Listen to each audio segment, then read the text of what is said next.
আজান দিয়ে ফেলাইছে, যাই তো তাড়াতাড়ি নামাজটা পড়ে আসি। ভাই, জোহরের আজান দিয়ে ফেলাইছে তো, আমি নামাজটা পড়ে আসি। আচ্ছা ঠিক আছে, যাও।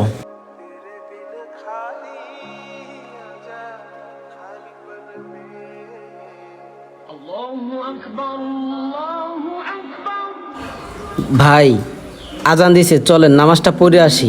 ভাই আমার হাতে তো অনেক কাজ আছে, আপনি যান, যাই নামাজটা পড়েন।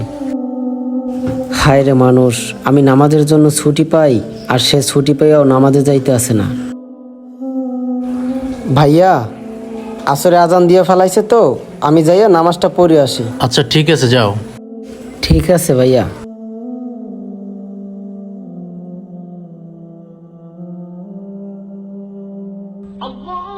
মাগরিবের আজান দিয়ে ফেলাইছে, যাই মসজিদে যাইয়া মাগরিবের নামাজটা পড়ে আসি। ভাইয়া, মাগরিবের তো আজান দিয়ে ফেলাইছে, আমি নামাজটা পড়ে আসি যাইয়া। এই, তুমি নামাজে যাবা, এটা বারবার বলার কি আছে? আজান দিলেই তুমি নামাজে চলে যাবা, বারবার আমাকে বলার কি আছে? এর ভিতরে কোনো রহস্য আছে নাকি? হ্যাঁ ভাইয়া, রহস্য তো অবশ্যই আছে। আমি নামাজে যাই এইটা বারবার আপনাকে বলার একটাই কারণ, যাতে করে আপনিও যেন আমার সাথে নামাজে যান।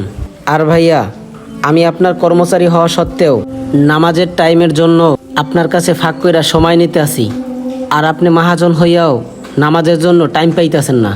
আমরা তো হইলাম মুসলিম ভাইয়া, আমাদের প্রত্যেকেরই উচিত সময় মতো ভাই 5 ওয়াক্ত নামাজ পড়া। তুমি আমার চোখ খুলে দিছো ছোট ভাই। আমরা নামাজ রাইখা দুনিয়াবি কাজ নিয়ে সবসময় ব্যস্ত থাকি। আমাদের প্রত্যেকের উচিত সময় মতো 5 ওয়াক্ত নামাজ জামাতে আদায় করা। ঠিক আছে ভাইয়া, চলো নামাজ যাই।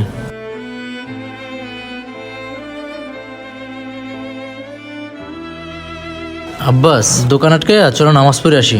আচ্ছা ঠিক আছে ভাই, চলেন তাইলে। আমরা দুনিয়াবি কাজে সব সময় ব্যস্ত থাকি, মাত্র 5 ওয়াক্ত নামাজ পড়ার মতো আমাদের কাছে সময় হয় না।